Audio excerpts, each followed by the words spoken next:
오늘 우리에게 주신 하나님의 말씀은 구약 성경에서 봅니다. 구약 성경 904쪽 시가 곧 시편 140송 11A절을 보도록 하겠습니다. 봉독합니다. 악을 말하는 자 곧 악담자는 세상에서 결국은 단단히 서지 못하며. 아멘. 오늘 우리는 성령님 아래 성경 위에 하나님의 말씀을 듣기를 원합니다. 오늘 여러분들이 주목하실 설교 제목은 악담자가 무엇인지를 모르기에 벗어나지 못합니다 입니다. 우리들이 이 세상을 살아가면서 여러 가지 말을 하면서 삽니다. 그런데 그 말 가운데 성경은 선담도 있고 악담도 있다고 얘기하십니다. 악담이 뭐냐? 악을 말하는 것입니다. 선담이 뭐냐? 선을 말하는 것입니다. 그래서 우리들이 악을 말하는 것에 대하여 성경은 극도로 경계하고, 너희들이 이런 말 저런 말 할 때도 있고 욕을 할 때도 있고 너희들이 거친 말을 할 때도 있으나 악담을 말하는 자, 악담자가 되어서는 아니 된다고 성경은 분명하게 명시하고 우리에게 가르쳐주고 있는 것입니다. 세상의 여러 가지 사람들을 우리들이 만나게 됩니다. 그런데 사람에게 상처를 주고 사람에게 압박을 주는 것은 악담이다, 이렇게 생각해 볼 수 있겠습니다. 그런데 성경이 말하는 악담은 여러분이 생각하는 것과는 좀 다릅니다. 그래서 여러분들이 오늘 설교 제목을 기억하실 수 있기를 바랍니다. 악담자가 무엇인지를 모르기에 벗어나지 못합니다. 그래서 여러분, 악담자에 대해서 오늘 배우시고, 여러분들은 혹시 그 전에 실수한 일이 있었으면 이제 깨닫고 최소한도 악담자에서는 모두 벗어나실 수 있기를 바랍니다. 그래서 악담자는 일반 사람들이 생각했을 때 어떤 것이냐면 이렇게 거친 말을 하는 사람입니다. 악을 쓰는 사람입니다. 또 폭언을 행사하는 사람입니다. 또 다른 사람에게 전혀 배려 없이 자기 입장을 강하게 밀어붙이면서 욕설도 마다하지 않는 사람, 이것이 우리들이 통상적으로 갖고 있는 악담입니다. 성경은 그것에 대해서 말씀하고 있는 것이 아니다. 이걸 여러분들에게 명명백백하게 말씀드려야 되겠습니다. 성경이 말하는 악담은 첫째로 저는 한 세 가지를 말씀을 드릴 건데, 첫째로 무엇인고 하니 하나님, 예수님, 성령님을 이걸 우리는 삼일체 하나님이라고 하는데, 이것을 부정하거나 배제하는 것입니다. 하나님이 어디 있어? 아니, 예수님이 구주라는 증거가 어디 있어? 성령님이 어디 있어? 보여줘봐. 나는 그거 못 믿겠어. 이제 이렇게 심하게 말하는 사람들이 있습니다. 그분들이 그 말을 하는 순간 그분들은 악을 말하는 자, 곧 악담자에 끼게 되는 것이다 하는 것을 여러분들이 기억하실 수 있기를 바랍니다. 이렇게 말하는 건 성경이 말하는 악담자가 아닙니다. 예를 들자면, 나는 하나님을 안 믿어. 하나님이 계신지도 모르겠어. 그런데 다른 사람들이 믿는 사람들이 있더라고. 그래서 나는 생각해 그분들의 신앙은 그 신앙대로 존중을 받아야 된다고 생각을 해. 근데 나는 하나님을 공격하는 뜻이 아니라 난 다만 내 생각에 하나님은 없다고 생각하는 것이지, 이건 악담이 아닙니다. 이건 그냥 자기 생각을 편안하게 얘기하는 겁니다. 그런데 그리스도인들을 향하여 공격적으로 그리고 대드는 사람이 때로는 우리 주변에 있는 것을 만나게 됩니다. 그들이 말하기를 하나님이 어디 있어? 증명해봐. 있으면 내가 믿을게. 하나님 안 계시잖아. 근데 안 계신 분은 왜 있다고 그래? 이제 이런 식으로 어떤 사람이 기독교의 신앙의 근간 자체를 부정하고 공격에 온다면 이것이 바로 성경이 말씀하는 악담이다 하는 것을 여러분들이 기억하실 수 있기를 바랍니다. 또 어떤 분이 얘기하기를 예수님을 믿으면 구원을 받는다고 하는 거, 천국에 간다는 거, 나는 말도 안 되는 얘기라고 생각을 해. 그렇지만 또 내가 친구들 보니까 진실되게 믿더라고. 그러니까 그 사람은 그렇게 믿을 수 있다고 생각해. 근데 나는 아니야. 요 정도 얘기하면 악담이 아닙니다. 그런데 더 나아가서 얘기하기를 기독교는 내가 들어보니까 맨날 비상식적인 얘기를 하더라고. 글쎄 2000년에 죽은 사람이 오늘날 현대를 살고 있는 사람의 죄를 씻어준다는 게 이게 얼마나 비과학적이고 몰상식하고 말이 안 되는 얘기야. 이제 이렇게 얘기를 한다면 그게 악담이다. 이제 요걸 기억하실 수 있기를 바랍니다. 그러니까 신앙의 실체에 대해서 알아보려고도 하지 않고 그냥 자신이 갖고 있는 생각을 정견이라고 믿고 다른 사람이 갖고 있는 신앙 체계를 거침없이 공격하고 부정하는 것, 그것은 악담이다. 이걸 기억하시면 되겠습니다. 또 어떤 이들이 이렇게 얘기합니다. 성령님, 난 기독교 교리 중에서 그게 가장 괴이하다고 생각해. 아니 성령님이 어디 계셔? 그리고 성령님이 내주하신다며. 근데 내주하는데 그리스도인이 어떻게 그따위로 살 수 있어? 그러니까 성령님은 안 계시다는 거 그리스도인의 삶이 보여주는 것 아니겠어? 뭔지 이렇게 심하게 얘기하는 사람들이 있습니다. 근데 그 사람 본인이 인지하지도 못하는 사이에 악담자에 걸린 것이다. 그래서 어떤 사람이 얘기를 하든지 간에 성경은 교만하게 그리스도교가 갖고 있는 삼위일체를 훼손하거나 부인하거나 부정하는 행위를 성경은 악을 말하는 것이다. 그리고 그런 사람은 악을 말하는 자가 되는 것이다. 이렇게 말하고 있다는 거 여러분들이 기억하실 수 있길 바랍니다. 이게 첫 번째입니다. 그러니까 이런 말 하면 안 된다 하는 걸 여러분들에게 알려드리는 겁니다. 네, 그런 분들 정말 천벌을 받을 겁니다. 그러니까 어떤 사람이 자신의 생각으로는 받아들이기 힘들다. 그리고 기독교는 내 종교는 아닌 것 같다. 그 정도 선까지 얘기하시는 건 악담이 아닙니다. 그건 자신의 소신을 밝히는 행위입니다. 그런데 기독교의 근간 자체를 실체를 알지도 못하면서 훼손, 부정, 공격 또 이렇게 중상을 일삼는다고 한다면 그것은 성경이 말한 악담자다. 그래서 그런 사람은 세상에서 결국은 단단히 서지 못한다. 이제 요거를 여러분들이 기억하면 좋겠습니다. 두 번째입니다. 성경이 말하는 악담이 무엇인지. 그래서 여러분들이 이런 걸, 그러니까 첫 번째는 그리스도인들은 걸릴 걱정이 없습니다. 왜? 그런 사람은 그리스도인이 안 되었을 거니까요. 그런 사람은 교회를 안 다닐 것이니까요. 그런 사람은 세례를 받고 이렇게 교회의 멤버로 가입을 하지 않을 것이니까요. 그러니까 1번은 그리스도인은 걸리지 않는 겁니다. 네, 2번서부터 그리스도인이 걸릴 수 있는 겁니다. 그래서 우리들이 귀를 쫑긋하고 좀 들어야 되는 겁니다.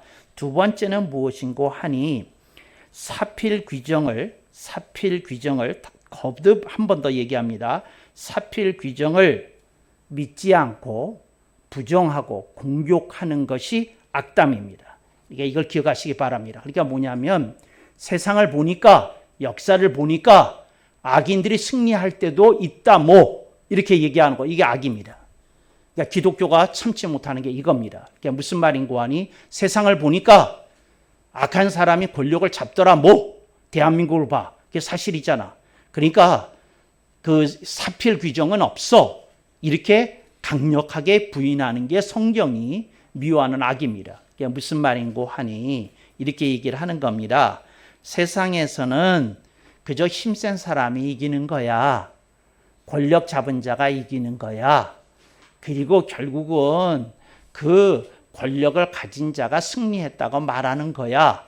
이렇게 생각하는 사람들이 있다는 겁니다. 그렇게 주장하는 사람들이 있다는 겁니다. 성경은 이걸 하나님이 가장 미워하시는 악 중의 악이라고 부르고 있다는 사실입니다. 성경은 명백하게 이렇게 그 천지 창조로부터 시작하면서 최후 심판으로 끝나게 되어 있어요. 성경의 첫 번째 책인 창세기는 그 천지 창조에 대해서 말씀을 합니다. 하나님이 우주와 만물을 다 지으셨다. 아멘. 이렇게 끝납니다. 그리고는 성경의 마지막 66번째 책이 되는 요한계시록은 이렇게 말씀합니다. 주님이 오셔서 최후 심판을 하신다. 그리고 이 세상에서 불의를 일소하신다. 그리고 악한 자들을 그들의 죄값에 맞게 책임을 물으시고 처벌을 하시고 하늘과 새하늘과 새 땅이 내려오며 이렇게 하나님의 나라가 이렇게 확립이 된다. 이게 요한계시록이 보여주는 최후 심판의 그림입니다. 그런데 이걸 믿지 못하는 사람들, 그러니까 하나님이 불의를 참지 못하시고 정의를 사랑하시는 하나님이시며 하나님은 악과 죄를 심히 미워하신 하나님이라는 것을 부정하고 일시적으로 악이나 또 일시적으로 세상에서 그 악을 통해서 권력을 잡은 자가 득세하는 걸 보고 사필 규정을 부정하거나 믿지 못하거나 이제 이르는 것을 악이라고 한다는 사실입니다. 그러니까 여러분이 세상에 속지 말기를 바랍니다. 누가 이기고 지고 하는 거 너무 이렇게 지나치게 여러분들의 마음 쓰실 필요가 없습니다. 하나님이 이 세상을 이렇게 말씀하십니다. 악이 관영한 세상이라. 그래서 때로는 이 악이 관영한 세상에서 불의한 자가 권력을 잡는 일들이 있습니다. 불의한 자가 잘 사는 일들이 있습니다. 불의한 자가 세상에서 온갖 호사를 누리면서 행복한 삶을 사는 것으로 보여지기도 합니다. 네, 이게 세상의 모습입니다. 그러나 성경은 이렇게 얘기합니다. 그것이 한때이지 끝은 아니라는 겁니다. 그래서 여러분들이 그걸 믿어야 됩니다. 그러니까 여러분들이 제가 굉장히 속상한 나날을 보내고 있음에도 불구하고 제가 이렇게 기쁘게 신앙생활을 할 수 있는 것은 무슨 뜻이냐? 저는 하나님 안에 있는 사필 규정을 믿기 때문에 그렇습니다. 그러니까 뭐냐면 하나님이 정의를 확립하신다. 하나님이 최후 심판을 하신다 하는 것을 이렇게 믿고 있다. 이것을 여러분들이 기억하실 수 있기를 바랍니다. 그래서 결국은 정말 때는 때대로 돌아갑니다. 때가 뭔지 아시죠? 여러분이 목욕할 때 여러분 몸에서 벗겨지는 것이 때입니다. 그러니까 때는 때대로 돌아간다 하는 말은 뭐냐면 결국 때가 가는 게 어디로 가겠어요? 하수구로 간다 그 말입니다. 때는 때로 돌아간다. 그러니까 때는 결국 하수구로 흘러내려가게 된다. 영광스러운 건 한때다. 영원하지 않다. 결국은 더럽고 추악스러운 결말을 맞이하게 될 거다 하는 게 성경의 가르침이라는 겁니다. 그래서 여러분의 혹시 친척들 가운데, 여러분들의 친구들 가운데 누가 더럽게 사는데 잘 되고 있어요. 누가 더럽게 사는데 정말 럭키한 일들이 너무 많이 생기고 있어요. 부러워하지 마십시오. 때는 때대로 돌아간다 하고 침을 한번 뱉으시기 바랍니다. 때는 때대로 돌아가요. 그러니까 때는 갈 곳이 하수구밖에 없다는 거 기억하시기 바랍니다. 설마 때를 보석상자에 담아서 귀하신 것이여 이러지는 않지 않습니까? 그런데 어떤 사람들은 때를 보석상자에 담아 놓습니다. 그저 시도 때도 없이 저 더러운 놈들 자꾸 그 얘기를 해요. 왜 보석상자에 담아둡니까? 그 좀 입에 올리기도 싫은 이름이 있지 않습니까? 입에 올리기도 싫은 사람이 있지 않습니까? 입에 올리기도 싫은 그런 무리들이 있지 않습니까? 우리들이 그 사람들에 대해서 퇴 한번 뱉고 버려버릴 수 있기를 바랍니다. 그래서 여러분, 기독교의 신앙은 사필 규정을 믿는 겁니다. 최후 심판을 믿는 겁니다. 하나님의 나라가 결국 새하늘과 새 땅의 모습으로 이렇게 이 땅에 확립되는 것을 믿는 것이 기독교 신앙이고 이것이 요한계시록의 신앙이라는 거 여러분들이 가슴에 새기고 믿으실 수 있기를 바랍니다. 그래서 이제 여러분들이 두 번째 여기에 너무 빠지시면 안 된다. 사필 규정을 믿지 않으면 안 된다. 그러니까 이런 얘기를 하면 안 된다는 거죠. 하나님이 어디 계신지 모르겠어. 세상 돌아가는 꼬라지하고는 나 정말 속상해 죽겠어. 정말 어떻게 뭐 안 되나? 이제 이런 소리에 너무 하시면 안 됩니다. 하나님의 때에 하나님이 심판하심을 믿습니다. 제 때와 다르게 하나님이 더디 움직이실지라도 하나님이 가장 좋은 때의 역사하심을 믿습니다. 그렇게 하나님이 역사하심을 분명히 믿습니다.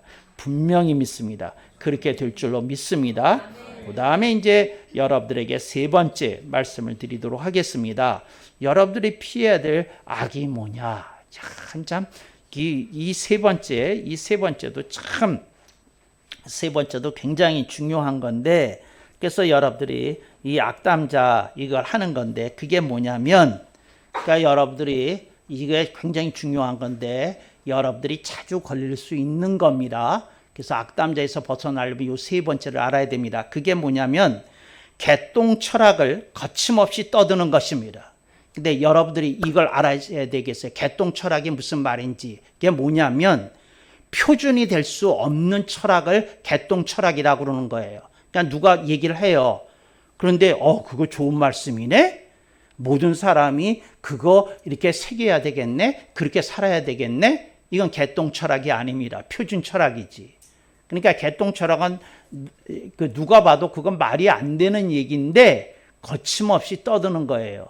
그래서 두루 모든 사람에게 보편 타당성을 인정받지 못하는 철학은 개똥 철학이라고 부른다는 거 여러분들이 기억하실 수 있기를 바랍니다. 개똥 철학이 무엇인지에 대해서 예를 들도록 하겠습니다. 내가 보니까 말이지 결국 인생은 나밖에 없는 것 같아. 내가 나를 챙기지 않으면 누가 나를 챙겨주겠어. 그리고 딱 마지막 남아있는 갈비를 집어서 먹는 사람. 이게 개똥 철학입니다. 그러니까 그런 식으로 인생 살면 안 되는데, 그러니까 어디 가서 보면은 뭐 음식이 나오잖아요. 그러면 가장 좋은 거 자기 먼저 들고 그 다음에 빨리 먹으면서 가장 많이 먹으려고 이렇게 애쓰는 사람들이 있어요. 근데 그분이 보여주는 모습이 개똥 철학입니다. 그러니까 뭐냐면 내가 나를 챙기지 않으면 누가 나를 챙겨주리요 하는 겁니다. 그런데 여러분 그 개똥 철학은 그래서 이기주의의 성격이 있는 거죠. 근데 거기서 이제 문제가 되는 것을 말씀을 드릴게요. 무슨 말이냐면 개똥 철학이 나를 중시하는데 왜 표준 철학이 되지 못하느냐면 인생은 함께 살도록 이렇게 구조가 짜여져 있기 때문에 그렇습니다. 그러니까 여러분 나를 위한 철학이 되면 안 됩니다. 우리 철학이야지. 나와 너가 서로 좋아할 수 있고 즐거워할 수 있고 기뻐할 수 있는 철학이 되어야 된다. 그 뜻입니다. 그러니까 여러분들이 그걸 기억하실 수 있기 바랍니다. 나를 위해서 살지 말라는 뜻이 아닙니다. 나에 머무르면 안 된다. 그것을 지적하는 겁니다. 그래서 나와 남이 함께 잘 될 수 있고 나와 너가 함께 어울릴 수 있고 아우러질 수 있고 조화를 이룰 수 있고 균형을 이룰 수 있고 아멘이 안 나오네요. 그렇게 아름다운 세상을 살아가야 된다. 그런 철학이어야 된다. 그 얘기를 하는 겁니다. 그렇지 않아요? 그래서 어떤 사람이 어떤 얘기를 하는데 그 사람이 지나치게 자신의 입장에 치우쳐서 얘기를 해요. 그게 뭐예요? 그게 개똥 철학인 겁니다. 그러니까 어떤 사람 그런 사람이 있죠. 어떤 미팅을 가든지 간에 자기의 목소리를 높여요. 그리고 다른 사람이 하는 말엔 귀담아 듣지도 않아요. 그리고 막 그래요. 근데 그 사람이 지금 뭐를 시연하고 있는 중입니까? 개똥 철학을 시연하고 있는 중이다. 이걸 기억하실 수 있기를 바랍니다. 그래서 여러분 그게 악담입니다. 다른 사람에 대한 배려가 없이 자기를 거침없이 드러내는 것, 그게 개똥 철학이라 하는 것을 기억하실 수 있기를 바랍니다. 누가 옳은 말을 하면 그러네요. 제가 부족하지요. 이렇게 얘기하는 거하고 아니 이 세상에 그렇게 살면 이 세상이 이 지경이겠어요? 이렇게 얘기를 하면 아니 되는 줄로 믿습니다. 우리들이 삶을 살아갈 때에 우리들이 조심해야 될 게 있습니다. 그게 뭐냐면 나를 붙들고 늘어지면 주님이 나를 버리실 거라는 겁니다. 이걸 꼭 기억하셔야 됩니다. 주님은 자기를 지나치게 소중히 여기는 사람을 버리십니다. 버리신다는 말이 무슨 뜻인지 알려드리겠습니다. 쓰지 않는다는 뜻입니다. 그러니까 뭐냐면 내가 너를 통해서 여러 사람에게 유익을 일으키는 사업을 하고 싶은데 너는 아니겠구나 하고 버리신다는 겁니다. 그래서 여러분들 중에 혹시 자기의 감정, 자기 무드, 자기 원하는 거, 자기 소원, 자기 꿈 이런데 울타리를 치시고 사시는 분이 계시면 조심하십시오. 당신을 주님이 조만간 버리실지도 모른다는 사실입니다. 그러니까 여러분들이 엄중하게 깨달아야 됩니다. 그렇게 살면 안 됩니다. 깨달아야 됩니다. 저걸 하고 움직이면 아니 된다 한 사실을 여러분들에게 말씀을 드립니다. 그러니까 여러분들이 이렇게 인생을 살면서 정말 개똥 철학을 말하는 걸 이렇게 정말 조심하셔야 된다 하는 것을 기억하실 수 있기를 바랍니다. 그랬더니 저쪽에 있는 초등 1학년이 저한테 질문을 보내네요. 무슨 질문을 보냈느냐 하면, 목사님 그러면요 개똥 철학의 반대말은 무엇일까요? 성경 말씀입니다. 그러니까 여러분 입에서 성경 말씀이 나와야 됩니다. 여러분 입에서 주로 개똥 철학이 자꾸 나오면 안 됩니다. 그러니까 여러분들이 개똥 철학 나오면 안 됩니다. 성경 말씀이 나와야 됩니다. 성경 말씀이 나오는 인생은 성경 말씀대로 복되고 귀한 인생이 될 것입니다. 근데 개똥 철학을 자꾸 얘기하다 보면 개똥처럼 쓸데없는 인생이 되어질 수 있다는 엄정한 사실을 경고합니다. 그래서 여러분, 개똥 철학의 반대말 우리 배우신 기념으로 박수 한번 하겠습니다. 할렐루야. 아니, 내가 여러 사람한테 물어봤거든요. 개똥 철학의 반대말이 뭐냐고. 그랬더니 성경 말씀이라고 말하는 분을 한 번도 못 만났어요. 그러니까 다른 얘기를 하더라고요. 그러니까 그래서 개똥 철학의 반대말을 그래서 하는데, 그래서 하여튼 뭐가 나와야 된다는 게 성경 말씀이 나오면 되는 겁니다. 그러니까 여러분들이 설교 가운데, 강론 가운데 배운 게 있잖아요. 그것이 여러분 나름의 표현으로 이렇게 생활 속에서 나오면 되는 겁니다. 그게 성경 말씀이, 배우진 말씀이 나오라, 그런 뜻이라는 거 여러분들이 잘 기억하실 수 있기를 바랍니다. 그래서 이 세상을 살아가면서 여러분들이 이렇게 악담에 벗어나실 수 있기를 바랍니다. 제가 시간을 보니까 시간이 조금 남아 있어요. 그래서 하나 더 가르쳐도 될 것 같아요. 악담이 뭔지에 대해서. 그래서 하나를 더 가르쳐 드리도록 하겠습니다. 제가 써오기는 10개를 써왔어요. 근데 제가 설교를 길게 할까봐 셋 그랬는데, 제가 이제 마음이 착하고 또 시간이 남아서 하나 더 알려드립니다. 10가지 다 안 할 거라는 거 안심하시고 들으실 수 있기 바랍니다.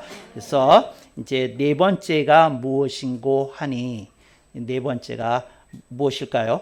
한번 물어보고 싶은 생각이 들어요. 여러분들이 악담이라는 게 뭐냐? 그래서 네 번째인데, 그게 뭐냐면 자신과 인생을 저주하는 것입니다. 그러니까 뭐냐면, 우리 부모는 나를 왜 낳나 몰라? 나를 감당도 못할 거면서 왜 낳나 몰라? 그런 애를 저는 교목 시절에 만나본 일이 있어요. 정말 그 말을 듣는데 내가 너무 참담하더라고요. 너무 참담해. 내가 교목이면서 듣는데 막 참담해요. 그런데 여러분, 뭐라고요? 자신을 저주하면 안 됩니다. 인생을 저주하면 안 됩니다. 그래서 여러분, 저는 이 세상에서 가장 슬픈 눈으로 바라보는 사람들이 자살 예비자들과 자살자들입니다. 저는 목회를 하면서 가장 슬픈 일이 무엇이냐고 물어보면 제 교인 중에 몇 명이 자살했어요. 근데 그게 지금도, 그러니까 우리 교회를 떠나갔던 사람들은 기억이 안 나는데 자살했던 사람의 이름은 지금도 기억하고 있어요. 혹시 지옥 갔으면 어떡하나 싶은 생각이 있어서 마음이 애려요. 근데 그게 뭐냐면 자신과 인생을 저주한 거거든요. 근데 이건 안 된다. 그런 말을 하면 안 된다. 그 얘기를 하려는 중입니다. 그러니까 여러분들의 인생이 아무리 안 풀려도 인생을 저주하지 마세요. 저주하지 마세요. 정말. 그러니까 여러분들의 인생이 굉장히 이게 얼마나 살맛나는 인생이라는 거 여러분들이 조금 생각해 보시면서 이렇게 이겨내실 수 있기를 바랍니다. 개그 아닌 개그를 내가 본 일이 있는데, 그 개그에서 이런 게 있어요. 뭐냐면, 개똥이가 처마 밑에서 혼자 라면을 끓여 먹고 있었어요. 그랬더니 형이 들어와서 물은 거예요. 개똥아, 너 뭐 하냐? 그래서 할 일 없어서 라면 먹고 있어요. 이제 그랬어요. 근데 라면을 먹는데 굉장히 얼굴이 밝아요. 개똥이가. 형이, 너 어떻게 표정이 이렇게 밝으냐? 그랬더니 내가요, 김치도 없이 단무지도 없이 라면을 먹는 게 서러워서요 생각했어요. 그랬더니 생각이 하나 떠올라서 얼굴이 밝아졌어요. 그 생각이 뭐였는데, 예, 어저께 건넌 마을에서 죽은 철수영은 못 먹는 라면 내가 먹는다.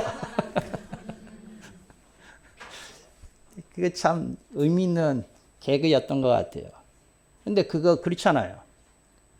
죽은 사람 먹는 라면 내가 먹고 있다. 그렇게 생각하니까 그 김치도 없고 단무지도 없는데 라면이 갑자기 맛있어지더라는 거예요. 여러분, 인생의 각도를 조금 바꿔볼 필요가 있겠다. 그런 생각이 듭니다. 그러니까 여러분들이 어떤 경우에도 자신과 인생을 저주하지는 마실 수 있기를 바랍니다. 너무 거기에 빠져들지 말기를 바랍니다. 그러면서 인생을 귀하고 아름답게 사는데 여러분들이 눈이 떠져야 되는 줄로 믿습니다. 성령님께서 제게 말씀합니다. 자, 이제 그만큼 했으니 선담에 대해서 한마디 가르쳐주고 설교를 갈무리하는 게 좋겠다고 말씀을 합니다. 그래서 여러분들은 오늘 뭐에 대해서 배웠어요? 그러니까 악담 1, 2, 3, 4에 대해서 배운 겁니다. 1, 2, 3, 4에 대해서 배운 건데, 그런데 오늘 선담도 10가지가 있지만 그 다 배울 수는 없고, 그러니까 여러분들이 선담 중에, 그러니까 잘 들으셔요. 그러니까 그 선하게 말하는 것 중에 으뜸이 뭐냐? 그러니까 아셨죠? 질문은. 그러니까 사람이 선하게 말하는 것 중에 그 으뜸이 뭐냐? 으뜸이 뭐냐? 그러니까 사람이 이 세상에서 말하는 그 어떤 것 가운데 으뜸이 뭐냐? 여러분들이 다 답을 알고 계세요. 그게 뭐냐면 하나님께 감사하는 겁니다. 하나님, 내가 이 세상에 태어나게 하신 거 감사합니다. 하나님, 내가 성령님의 부르심을 따라 예수 그리스도를 구주와 주님으로 신앙 고백을 하고 구원받게 하신 것을 감사합니다. 어찌다행 제가 복음을 깨닫고 하나님의 자녀가 되고 하나님의 백성이 되게 해주신 이 놀라운 기적 앞에 제가 몸둘 바를 모르고 하나님께 감사를 올려드립니다. 네, 이것으로부터 신앙생활에 선하게 하는 말이 출발합니다. 그래서 여러분에게 이런 감사가 여러분에게서 나올 수 있는 가장 아름다운 말의 으뜸이다. 감사가 터져 나올 때 여러분들의 인생에 무엇이 씻겨져 나가는고 하니 트라우마가 씻겨져 나갑니다. 상처가 씻겨져 나갑니다. 그 여러분들이 도무지 잊을래야 잊을 수 없었던 상처가 아물어집니다. 그러니까 여러분들이 이게 선담을 할 때 이게 하나님께 감사를 드리는 것이야말로 여러분들의 인생을 새롭게 하고 아름답게 하고 귀하게 하는 것이다 하는 것을 여러분들이 가슴에 새기실 수 있기를 바랍니다. 그래서 이 세상에 여러 가지 말들이 있지만 뭐 해야 되겠어요? 감사해야 되는 줄로 믿습니다. 그래서 여러분 여기서 한 가지 팁을 더 드리도록 하겠습니다. 그래서 그 하루를 가장 아름답게 사는 사람은 딱 2마디 말을 하면 된다고 그래요. 그게 뭐냐면 출근하면서 감사하고 퇴근하면서 감사하면 된답니다. 참 감사하죠. 이게 출근하면서 감사하는 건 이렇게 한답니다. 하나님 아버지, 일하러 갈 때가 있다는 게 감사합니다. 그리고 감사해요.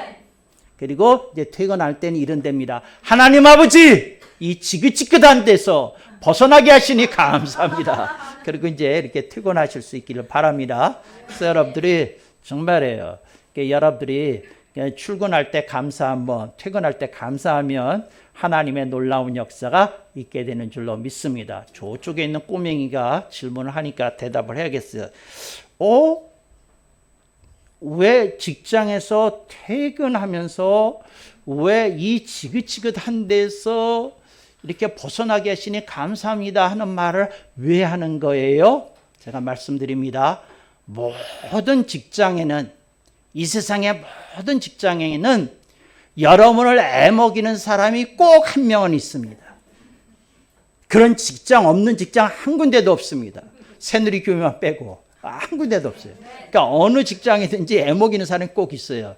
목사님 어떻게 하십니까? 내가 목회를 꽤 오래 했는데 사람들이 직장 생활에서 힘든 것을 얘기를 할 때에 자기를 괴롭히는 사람에 대해서 얘기하지 않는 경우를 한 번도 본 일이 없어요. 그래서 내가 알았어요. 아, 직장에는 누군가 애먹이는 사람이 한 명씩은 꼭 있구나 하는 것을 제가 알았다니까요.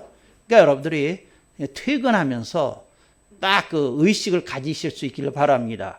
그래서 어떻게 하냐면 회사의 마지막 그 로비에서 계단을 내려오면서 딱 내려오면서 이 지긋지긋한 데서 벗어나게 하시니 감사합니다.